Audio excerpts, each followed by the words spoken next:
يا طه. ايوه. الواد توشكا مش مخلي ولا خياره في الارض. انا عارف الواد ده كل سنه قطر نزل غراب كده كل سنه. انت بقى تخلي بالك، انا عايزك تقعد هنا كده اهو، ما تخليش نملاها تعدي. طب خليه بس يجي ده حاجه كده وانا هضربه في النار الواد ده. ها؟ هضربه. تضربوه؟ ايوه. طب اما شوف يا طه، على الله عشان تخير تاخده منك تاني يا طه. كل سنه ما عشان خلفش الا هو. طب انا راح اخش كده يمكن اريح سنه واجي. ماشي انا قاعد اهو، انا قاعد اما اشوف هيجي ولا لا. بس يجي بس.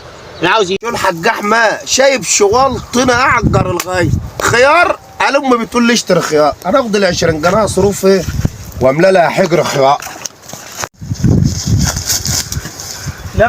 نفتح فاي جاي ياخد شط خيار. يا ايوه جدع ابوي لسه قايل لي دلوقتي التشكى هيخرب الدنيا دلوقتي. يا ابني ماني توش. ده تشكى. ايه اقعد انت مالكش دعوه. يا اضربني. يا ده هو اللي يضربك ولا انا؟ هو اللي يضربني بتاع ده. طب اطلع بقى واعمل نفسك مش شايف حاجه. عشان زمانه جاي. خلص بقى ابوي زمانه جاي دلوقتي. ما يجي يا ابني انا بخاف من حد. اهدى بس هبيع شويه وهديك فلوس. يا ابني مش عايز فلوس ابويا يجي يضربني يعني. لا لا لا ما تخاف. اهو ابوي جه اهو جه. ابوك جه. ابوك ما يجي ولا هو تشكى انت قلت عليها دي. طب ما انا قايل لك ما تنزلوش الغطا طه. انا هيضربني يا جاي. يا عم انا مش عاوز وش بقى انت وابنك. انا مش عايز وشاش يا هاخد الخيارتين بتاعتهم. خيراش انت مالك حجرك خير يا لا مشوار. ايوه حش البهاي. اما